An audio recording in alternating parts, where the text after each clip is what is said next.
welcome you all to Unapa School Chanum, Imphal East, a fully residential school ranked Manipur number 1 in All India School Ranking Awards 2023-24 by Education World in Co-Education Boarding School category. Academic session for 2024-25 will begin on 1st April 2024. Registrations are open for classes 4 to 9. Hurry up for registration.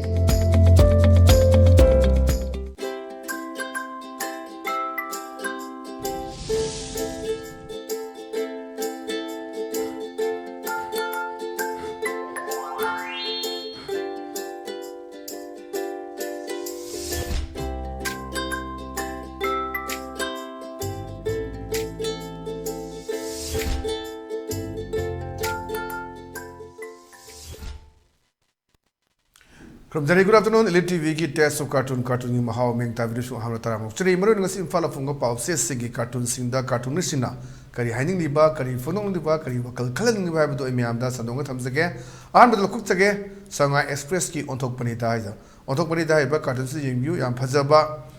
wan thok leba cartoon am oidoni ma ji suoga leibani adaida magi ke haitare mapa sina hangba lakpa machana pagi either adu relation ju pidre adara mai mapuroi ba oidoni amna mapa oidoni ada mapa sin ha is aidi ngasi da tai kamane tori no ne na mai maya nu pa oidine lo busu yare maku buk tuna la ga khai kana adada o mai sai macha ni pin ku ho doctor na nungti ge yuk to walking chalu haidana ngarang dagi koi chat ba ho bune ada yu thakche laga thoba car amana thomjin biram bane na mai anaba hangum balak gi sinne ada doctor na kitang ai ngota je saje loina ba walking chalu kholu ne hairak chani adai dang sai gi walking chat ba hobu da ai ngota du da yamna phajana yu do thakchi laga thorok pa adong ba car thobu nu pamna thomjin biram gi sinni somna na walking chat na bagi doctor na hairap gi chat pa somna ai ngota da do packet pa hoba adu gi sindre leisi adai da ma sai ma pa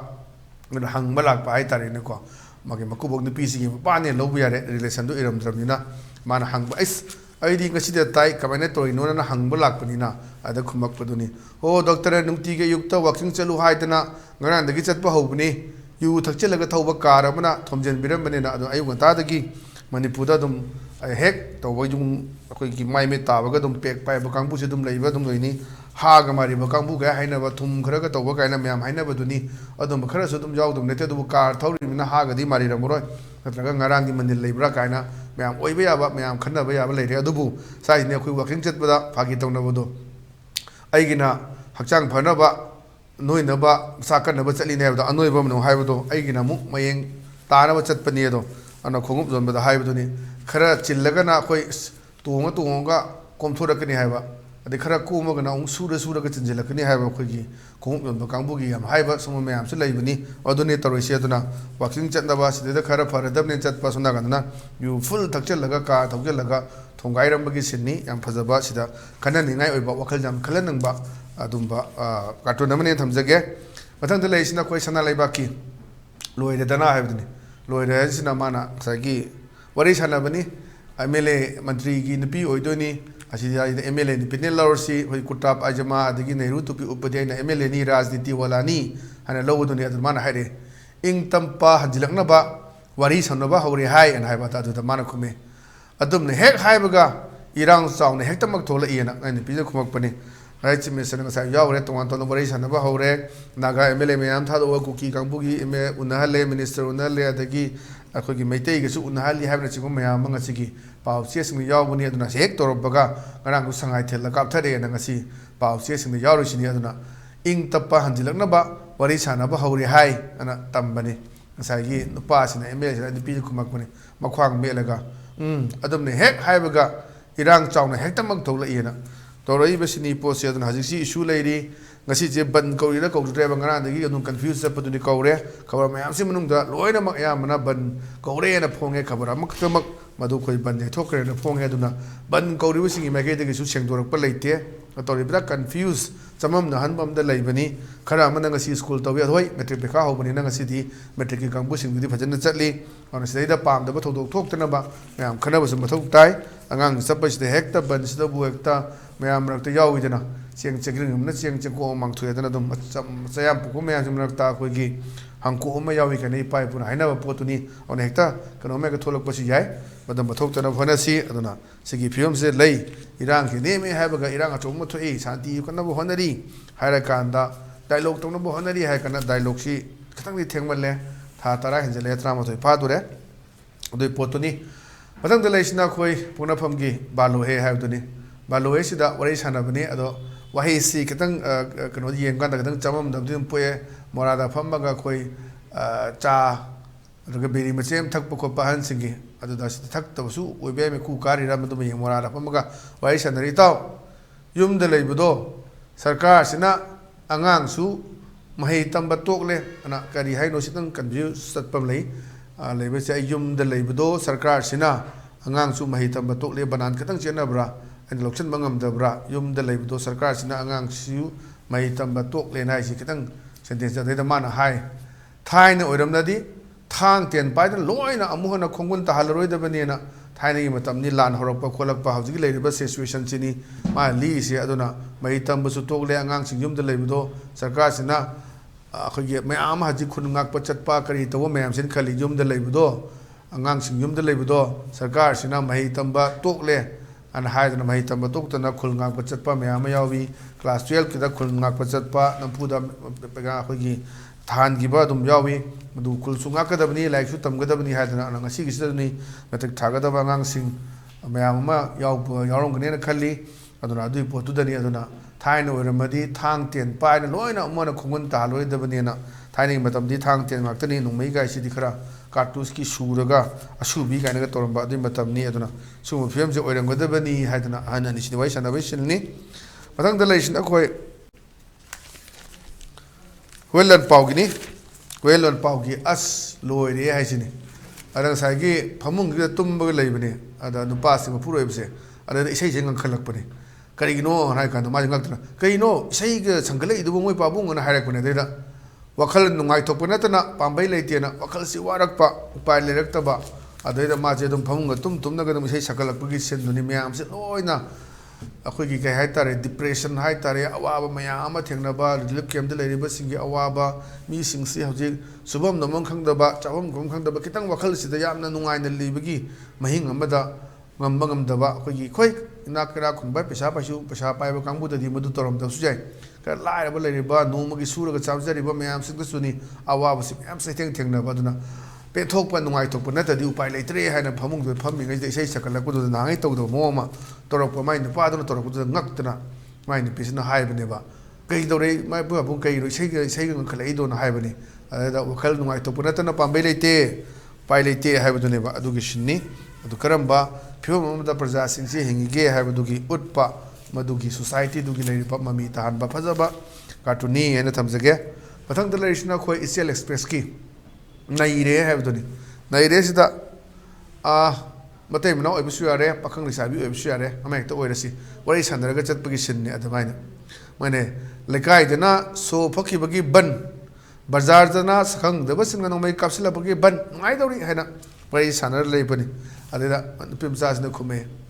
lekai da topi angang khana fau yadrabani hojik si warak watem bidabana thallaba sana leba oirabani haidana haji leireba manipur ki situation se kari leirige do utpani karam film de leiri lo no odaje kamai tawri haiba singsi koina hai daga sumyan khangnarabani aduna haji si yam luba matamni kaiguma ma tawba yadabagi matam leire haidana mana tongba tawba haji sumangai enai na torga phai ni manipur lenga khangdi haidani thadorok na ba da hai ni haidi thadorok tabagi ji ban kauri sini yam na khoi karino manipur si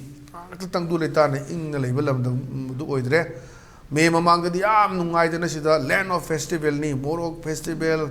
adagi alu festival dagi ki home festival champra festival komla festival hekta waisa ni barak festival siro rili kari gram ya sina koi land of festival yam nungai ba femina miss india bukta manipur pangtok tana yamna vibe se tourism gi lam do ro yamna chokotana leramne adubu kaung do mikup ta aduni satrangi pu me lan bada no in handare se yamna lubri satrang sana ba haiba kuna haibo lin kairak to budo kadang pu ma lan bada aina daw do ya dadi 100 rom dai du da 98 tuda linna chega nantarak pagi mongduni kaira ka tawra karak khibudo adugi film ni ji Manipur da lai film se aduni size dani sona kana mu ban si so phakai bagi lekai da adai sona bazar da na nongme caption bagi ban sida dum hajisu pen da bagi ni mayam tawrisi mangje khalaga su adubu potu da praja sina kari phawri ge se madugi ihul lama piba atuni haidana thamjage pathang da lai sina khoi naron thogdangi hawa do leirang do haibduni hawa do leirang do sida khoi officer be lekai yu na sunu mari sana be yare ad ka kana mana haibde mamana sida bot kuidre ko liver section ji ko na khoi bot naksala di dum chaba thakpi si myam open ni aduna mayam sidagi hendoktana ching gi jaga sen ga di drug bopi kholi haiba mayam ma khoi lei ama open secret ni sidena bot maya la ko da kamain to ge na mayam si se lei na pul na no ma chana thakna ba dagi bot le ko da kang bu su yu si kharum plastic che to na bottle khindara ga pithari mi do ana hoi aduga ko gi assembly election ga aduga lok sabha gi mp election du khara ba di khene adu da su assembly ko gi assembly gi form sina khara henami yamba adu da lok sabha si di askai do no to kaina ka thada da ba thokba mayam su jaw ni adu sagi right hak tu di mangal da bani ona sai chekhelo bot lak to re ko liver chekin si ko na hai si khara thak bicha bi khara tok do ra bani adu gi form du ni yana fazaba adu ga mathang da le sina khoi Manipur news gi dasani he have du ni dasani sida mp akhoi gi minister sin hai ni my god chu yaw re adai da man hare online da sangasi bilatimati changwalam ni na yam fazaba online da sanga ba ji online da virtually sanga ba yam yawi nangani sport da chatlaga thainai congress matam du ni works minister khoi ranjit na ke da jino e ka da quality maintain to de na nungthang ba ga thum ga gi ba mayama matam du da di khoi social media se kya leitri adak sidani social media to re mayam sing se duna adu mayam yawi aduna ji se online da sanga ram ni na pressman mayam su sport da chat ba su phangdre kari to ri ge su khoi yeng ba dum khang gi ni dum press na dum asoi angam bai chidi khoi maduni ya ko press na lai se adagi sarkar ge phaba tore phaba to di phare dam thagali adoi potu ni aduna sai se lai kan se virtually sanga na pasida sai gi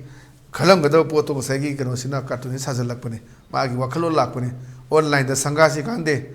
bilamati simendo changwalam ni na mana yeng bada inspection chat pada u su na lo ba yai ar ma si sanga ba si di online ni sanga si go aji khudong cha ba lo ra ga na adugi potu gi ana fazaba si jo wakal khalan ba cartoon ni hena thamjage patang da leisna koi people's chronicle ki ni friday fun na khabar je pa le re ngo ta gi mapuro yusina ma gi loine besina cha pi daga khoi gi cha pi ba lak pani adaida khabar je pa ga mana nom son budoni no separation to wo leite ba tell me how ne what do you mean by kari no separation leite ga no invasion and occupied territory si loinak takhairakna territory ne semba ba district manga da laigiba mayam sira is there any need for separation sidai da muk separation be darkar roiba stupid pang da ba haina mana sai gi khabar je para kana khabar ura kana mana ngangjaba choiro lama lon baduni no separation leiti hairi duga tell me what do you mean by kaino no leiti as invasion and occupied territory takhairakna si landarakna tawre mayam paisan gre ji kaim ta tawngam de central force so is there any need for separation da mu separation da ka wori bro stupid hana mana haibaduni shon baduni amna phajaba poni hojelenga su yam kanna political dialogue tawna bo honari hai wari sana ba hore naga mle tha du e duga kuki ge mle se unali yengsi santipura po sunu sibada kisu puru ya pu ya roi da ba kugi lamni kuina haina bodo magi dharma gi dugi matungina laidiba hindu goiro sigi mai thaba kangbuna singmon taret tayar ani ko haina baduni adum adagi christian toro aduna phumba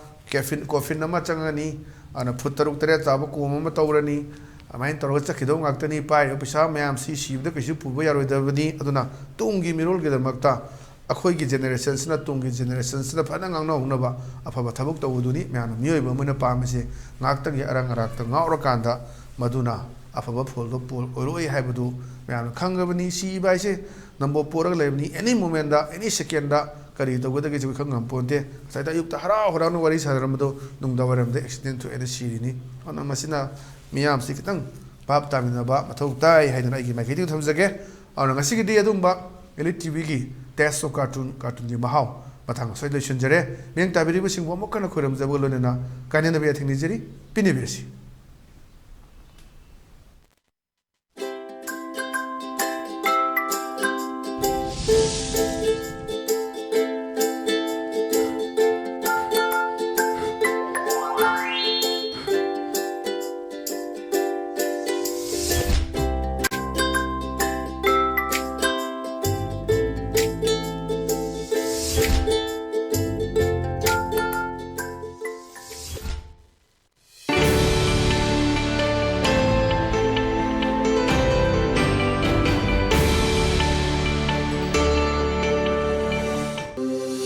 Welcome you all to Unapa School Chanum, Imphal East, a fully residential school ranked Manipur number 1 in All India School Ranking Awards 2023-24 by Education World in Co-Education Boarding School category. Academic session for 2024-25 will begin on 1st April 2024. Registrations are open for classes 4 to 9. Hurry up for registration.